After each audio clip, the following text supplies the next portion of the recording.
Good morning students.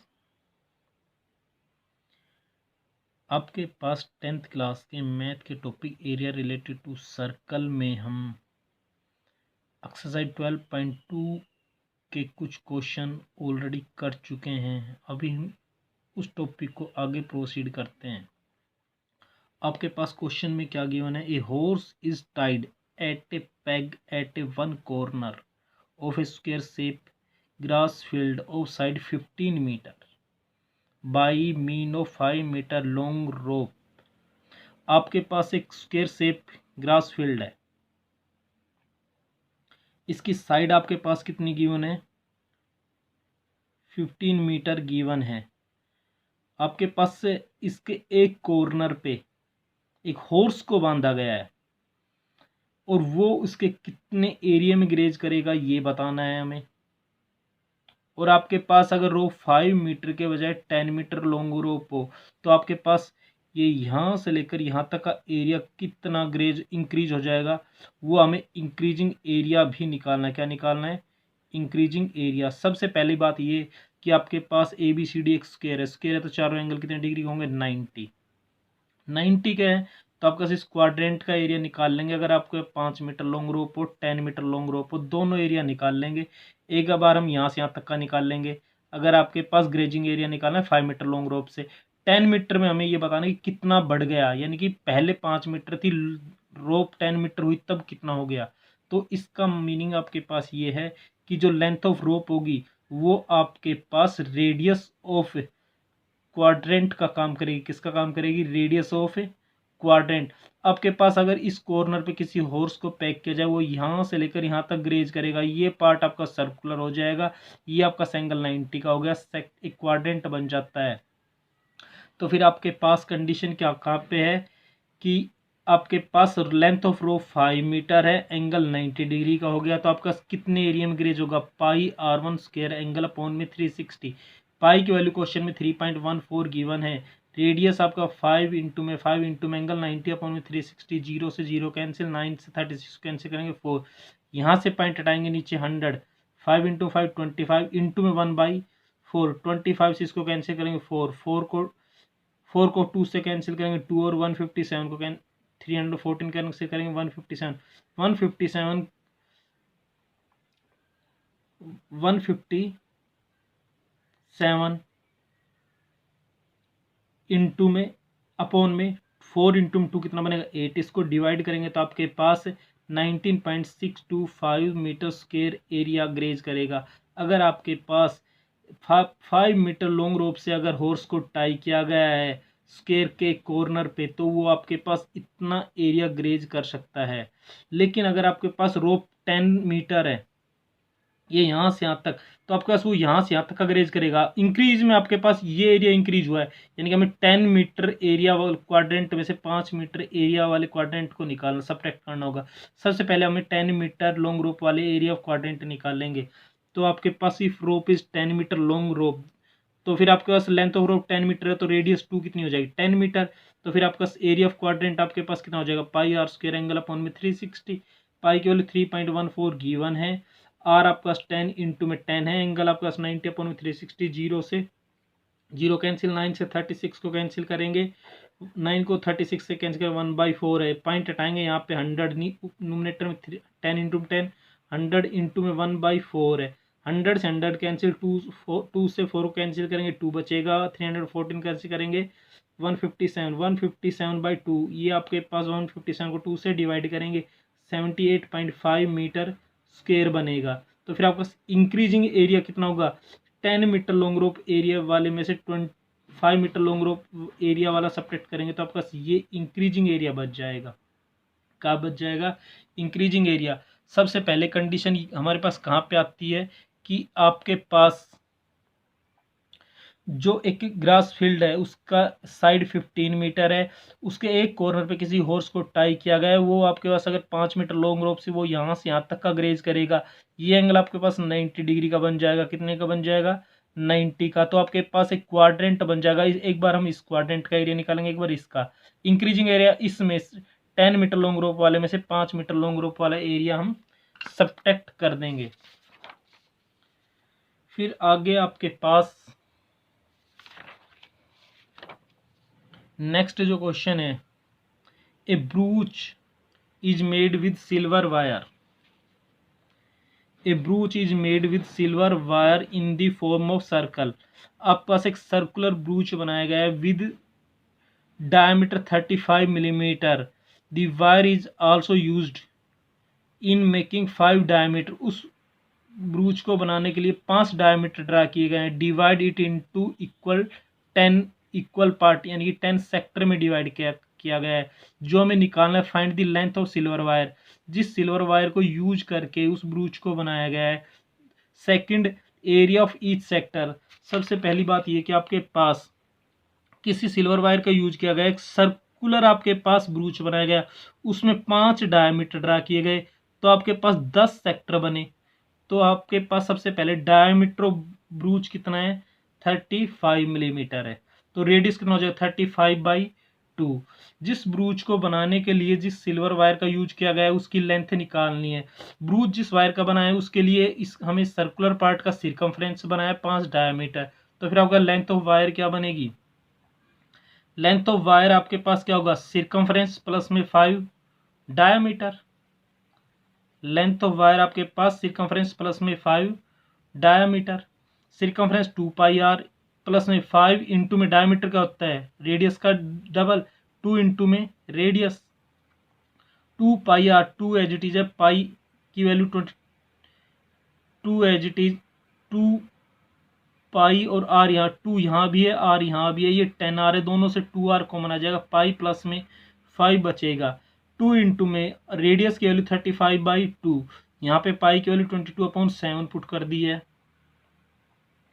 आपका सिरकमफ्रेंस of circle plus में 5 diameter से हमें लेंथ ऑफ सिल्वर वायर निकालेंगे। कैसे, आपके पास जिस वायर का वो बना है, एक तो उसका सर्कुलर पार्ट बना है, बीच में 5 डायमीटर है, तो आपका सिरकमफ्रेंस ऑफ सर्कल प्लस में 5 diameter, circumference of circle 2πr plus में 5 इंटू में 2r। 2 रेडियस का डबल डायमीटर होता है, 2 यहाँ भी है, आर यहाँ भी है, आर यहाँ भी है, यहाँ 10 है, तो दोनों से 2r कॉमन आ जाएगा, तो आपका इंटू में पाई प्लस में 5 बचेगा। 2 एज इट इज है, रेडियस की वैल्यू 35/2 है, प्लस इंटू में आपके पास पाई की वैल्यू 22/7 प्लस में 5 बच गया। यहाँ 7 को एलसीएम करेंगे, बाहर आपके पास 2 से 2 कैंसिल होने के बाद 35 बच गया। 7 एलसीएम किया तो आपके पास 22 प्लस में 35, दोनों को ऐड करेंगे, 35 इंटू में 57 अपॉन में 7, 7 से 35 कैंसिल करेंगे 5, 5 इंटू में 57 आपके पास कितना बनेगा, 285 मिलीमीटर जिस वायर का वो आपके पास बना है। अब हमें ये पता है कि वो ये जो आपके पास 5 डायमीटर है वो 10 इक्वल सेक्टर में डिवाइड करता है, तो सेंटर पे कंप्लीट एंगल कितने डिग्री का होता है, 360 का। अगर आपके पास एक कंप्लीट एंगल 360 है तो फिर आपके पास एंगल ऑफ ईच सेक्टर कितना होगा, 360 अपॉन में 10 कितने डिग्री का, 36 डिग्री का। तो फिर आपके पास then angle of then area of each sector will be, angle हम निकाल चुके हैं, रेडियस हमारे पास है πr², एंगल अपॉन में 360। आपके पास पाई की वैल्यू क्वेश्चन में गिवन नहीं है, 22/7, r², r आपके पास कितना है 35/2 इंटू में 35/2 इंटू में एंगल हमारे पास कितना है 36/360, इससे डिवाइड करेंगे आपके पास 10, 7 से डिवाइड करेंगे 5, 5 से डिवाइड करेंगे 2, 2 से डिवाइड करेंगे 11, 11 को 35 से मल्टीप्लाई करेंगे 385/4, 4 से इसको डिवाइड करेंगे आपके पास 96.25 मिलीमीटर स्क्वायर, ये आपके पास एरिया हो जाएगा। तो आपके पास कंडीशन कहाँ पे आती है, फर्स्ट पार्ट क्या था, आपके पास लेंथ ऑफ वायर निकालनी थी, लेंथ ऑफ वायर के लिए सिरकमफ्रेंस ऑफ सर्कल चाहिएगा, 5 डायमीटर चाहिएंगे, और आपके पास एरिया ऑफ ईच सेक्टर के लिए आपके पास πr² एंगल अपॉन 360, रेडियस आपके पास डायमीटर था, हमने रेडियस बना लिया था, हमें ये पता कि 5 डायमीटर 10 सर्कल में डिवाइड हो रहा है, तो ईच सेक्टर का एरिया 10 सेक्टर में डिवाइड हो रहा था, ईच सेक्टर का एरिया 36, हमें ये पता है कि पॉइंट पे कंप्लीट एंगल 360 होता है, तो ईच सेक्टर का एरिया कितना होगा 360 अपॉन में 10, 36 डिग्री। एंगल हमारे पास निकल के आ गया, रेडियस हमारे पास डायमीटर गिवन था, रेडियस हमने बना लिया, तो एरिया ऑफ ईच सेक्टर आपके पास कितना हो जाएगा 96.25 मिलीमीटर स्क्वायर। आगे अगर हम बढ़ते हैं तो आपके पास है कंडीशन कहाँ पे है कि एन अम्ब्रेला हैज 8 रिब्स, जैसा पीछे क्वेश्चन था एज इट इज, ये एक अम्ब्रेला में 8 रिब्स हैं, विच आर इक्वली स्पेस, जो आपके पास बराबर दूरी पे लगी हुई है, फ्लैट सर्कल, आपके पास इस तरीके से कोई अम्ब्रेला है, उसके अपर पार्ट को अगर हम फ्लैट करेंगे तो इस तरीके से कोई डिजाइन बनता है। आपके पास 8 रिब है तो आपके पास 8 इक्वल सेक्टर बनेंगे। आपके पास radius of circular part given है, जो अपर पार्ट को फ्लैट करने पर जो सर्कुलर बनेगा उसकी रेडियस गिवन है। रेडियस कितना है 45 सेंटीमीटर। आपका अम्ब्रेला में 8 रिब्स हैं जो इक्वली स्पेस हैं, यानी कि इनके सेंटर पे जो कंप्लीट एंगल है 360, उसको अगर हम 8 से डिवाइड करेंगे तो एंगल ऑफ ईच सेक्टर आ जाएगा। एंगल हम निकाल चुके हैं, तो एरिया ऑफ ईच सेक्टर कितना होगा पाई आर स्क्वायर एंगल अपॉन 360, पाई की वैल्यू 22 अपॉन में 7, 45 इंटू 45 इंटू में एंगल 45 अपॉन में 360।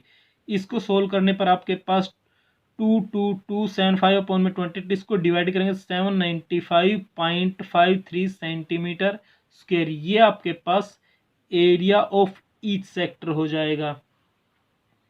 नेक्स्ट क्वेश्चन क्या बोलता है, आपके पास एक राउंड टेबल है, आपके पास ये राउंड टेबल है कवर है 6 इक्वल डिजाइन, इसमें 6 इक्वल डिजाइन है जो आपके पास डायग्राम में गिवन है क्वेश्चन में, shown in the figure. Radius of cover, आपके पास ये सर्कुलर कवर है, इसकी रेडियस कितनी है 28 सेंटीमीटर।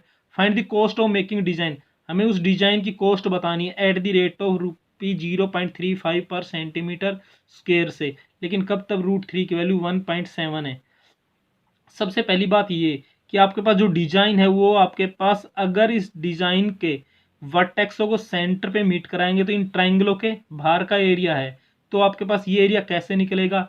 अगर हम इस कंप्लीट सर्कल में से इन सभी वर्टेक्सों को सेंटर पे मीट कराएंगे 6 ट्राइंगल बनेगी, कितनी बनेगी 6 ट्राइंगल। अगर इस कंप्लीट सर्कल में से 6 ट्राइंगल का एरिया सब्ट्रैक्ट कर देंगे तो आपके पास डिजाइन का एरिया आ जाएगा, और डिजाइन के एरिया को कॉस्ट से मल्टीप्लाई करेंगे तो आप रेट से मल्टीप्लाई करेंगे कॉस्ट आ जाएगी। तो सबसे पहली बात ये कि रेडियस हमारे पास गिवन है 28 सेंटीमीटर, ठीक है। आपके पास 6 इक्वल डिजाइन है तो 6 सेक्टर हैं, 6 सेक्टर, तो एंगल ऑफ ईच सेक्टर कितना होगा 360 अपॉन में 660 डिग्री। फिर हमें ये पता है कि आपके पास ए ओ बी एक ट्राइंगल है जिसमें सेंटर पे एंगल कितने डिग्री का है 60 डिग्री का है, ये भी रेडियस है। किसी ट्राइंगल की जो दो साइड इक्वल होती है वो दोनों एंगल भी क्या होते हैं इक्वल, तो आपका ओ ए बी और ओ बी ए क्या होगा इक्वल होगा। लेकिन हमें यह पता है कि ट्राइंगल के तीनों एंगल का सम 180 होता है, उसमें से 60 तो सेंटर पे हो चुका, बच गया 120 के दो हिस्से बराबर हिस्से करेंगे, ये भी 60 और ये भी 60, तो फिर आपके पास angle O A B equal में ओ बी ए कितना बनेगा 60 डिग्री। तो आपके पास ट्राइंगल के तीनों एंगल कितने हो गए इक्वल हो गए, तो ट्राइंगल कैसी होगी इक्विलेटरल। तो फिर हम क्या करेंगे, ये डिजाइन का एरिया निकालने के लिए सर्कल में से 6 इक्विलेटरल ट्राइंगल का एरिया सब्ट्रैक्ट करेंगे। एरिया ऑफ डिजाइन आपके पास क्या होगा, एरिया ऑफ सर्कल माइनस में area of 6 triangle, area of circle pi r square minus में एरिया ऑफ 6 ट्राइंगल, पाई की वैल्यू 22/7, आर स्क्वायर 28 इंटू में 28, 6 एज इट इज, √3 की वैल्यू 1.7 अपॉन 4, साइड आपका 28 इंटू 28, ये आपके पास यहाँ भी है यहाँ भी है, 28 इंटू 28 दोनों से कॉमन आ जाएगा, यहाँ 22 अपॉन में 7 बचेगा, यहाँ 6 को 2 से कैंसिल किया 3, यहाँ से 4 को 2 से कैंसिल किया 2, तो आपके पास 3/2 इंटू में ये 1.7 था, पॉइंटर लगाया नीचे, कितना हो गया 10, 17/10, ये 28 इंटू में 28, ये 22/7, और अंदर आपके पास 3 इंटू में 7 51, 2 इंटू में 10 20, तो आपके पास 28 इंटू 28 एज इट इज है, 7 और 20 का आपके पास एलसीएम कितना होगा 140, तो फिर आपके पास यहाँ से 140 एलसीएम किया तो फिर आपके पास 440 माइनस 357 83 बचेगा, 28 इंटू 28 इंटू 83 अपॉन में 140, 14 से 140 को डिवाइड करेंगे 10, और ये 28 को करेंगे 2, 28 इंटू 2 इंटू 83 अपॉन में 10 है, इसको सोल्व करेंगे तो आपके पास 464.8 सेंटीमीटर स्क्वायर ये एरिया ऑफ डिजाइन आ जाएगा। एरिया ऑफ डिजाइन आ गया, रेट हमारे पास गिवन है, कॉस्ट हम कोस्ट निकालने के लिए एरिया को कोस्ट रेट से मल्टीप्लाई करेंगे तो आपके पास कोस्ट कितनी आ जाएगी, ₹162.65 162.65 आपके पास कोस्ट आ जाएगी।